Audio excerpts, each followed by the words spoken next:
नमस्कार दोस्तों, स्वागत है आप सभी का फिर से आपके अपने YouTube चैनल गवर्नमेंट एम्प्लॉयमेंट में। 35 लाख से अधिक सरकारी कर्मचारियों के लिए बड़ी खबर।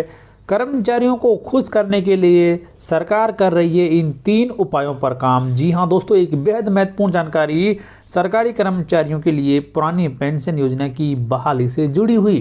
तो कौन से 3 उपाय हैं जिनके बारे में सरकार के द्वारा काम किया जा रहा है, इसकी पूरी जानकारी आपको इस वीडियो में दी जाएगी। वीडियो को आप लास्ट तक जरूर देखें और सरकार के द्वारा उठाए जा रहे इन महत्वपूर्ण कदमों के बारे में आपकी राय भी कमेंट बॉक्स में लिखकर बताएं। वीडियो को लाइक करें, शेयर करें आपके दोस्तों के साथ। दोस्तों, सरकारी कर्मचारियों के लिए ओल्ड पेंशन स्कीम को फिर से बहाल करने के लिए सरकार कई सारे उपायों पर काम कर रही है, क्योंकि सरकारी कर्मचारियों की यह मांग बढ़ती जा रही है और चुनाव आने वाले हैं। तो इसी की वजह से अब केंद्र सरकार सतर्क हो गई है, क्योंकि यह एक चुनावी मुद्दा बन गया है और कई राज्यों में हुए विधानसभा चुनाव में कर्मचारियों के इस मुद्दे की वजह से सरकारी कर्मचारियों के साथ साथ में राज्य सरकारों को भी फायदा मिला है। यानी कि जिन्होंने पुरानी पेंशन योजना को चुनावी मुद्दा बनाया था, उन राजनीतिक पार्टियों को भी इसका फ़ायदा मिला है। और जैसे कि अगले साल 2024 में कई राज्यों में विधानसभा चुनाव होने वाले हैं, साथ में लोकसभा के चुनाव भी होने वाले हैं।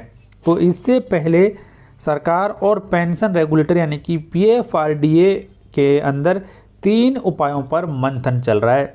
इस मामले में पहला उपाय जो है वो ये है कि ओल्ड पेंशन स्कीम की तरह लास्ट सैलरी की आधी रकम तक पेंशन तो मिले, लेकिन इसके लिए सरकारी कर्मचारियों से योगदान लिया जाए, क्योंकि इस तरह की स्कीम आंध्र प्रदेश में चलाई जा रही है। सरकार और PFRDA के बीच इस मुद्दे पर बातचीत हो चुकी है। तो पहला जो उपाय यहाँ पर किया जा रहा है वो ये है, जैसे कि आपको बता दिया गया है कि सरकारी कर्मचारियों को पुरानी पेंशन स्कीम की तरह ही उनके अंतिम वेतन के 50% के बराबर पेंशन दी जाए, लेकिन इससे सरकारी कर्मचारियों से अतिरिक्त योगदान लिया जा सकता है और इसके बारे में बातचीत हो चुकी है। दूसरा उपाय यहाँ पर जो किया जा रहा है कि मौजूदा NPS में ही न्यूनतम पेंशन तय कर दी जाए।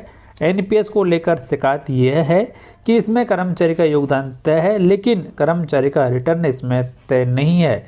तो इस पर काम लगभग पूरा हो चुका है, लेकिन बोर्ड की मंजूरी मिलना बाकी है। हालांकि संकेत ऐसे मिल रहे हैं कि न्यूनतम रिटर्न 4 से 5% हो सकता है, जिसे बेहद कम समझा जाएगा, क्योंकि जब कर्मचारी को 4 से 5% का रिटर्न ही मिलेगा तो वो NPS को क्यों चुनेगा।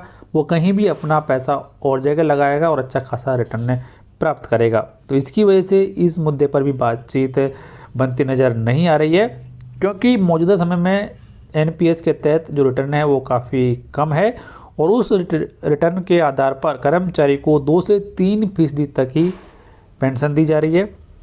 और इस पर भी फिलहाल सरकार के द्वारा काम किया जा रहा है। और तीसरा जो उपाय यहाँ पर है वो ये है कि अटल पेंशन योजना की तरह सबको न्यूनतम पेंशन की गारंटी दी जाए।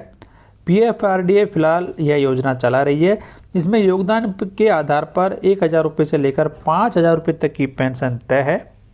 साथ में ही PFRDA अटल पेंशन योजना का दायरा सभी के लिए बढ़ाने और 5,000 रुपये की लिमिट खत्म करने के लिए तैयार हो सकती है, बशर्ते गारंटी में किसी वित्तीय कमी की स्थिति में सरकार मदद का जिम्मा ले।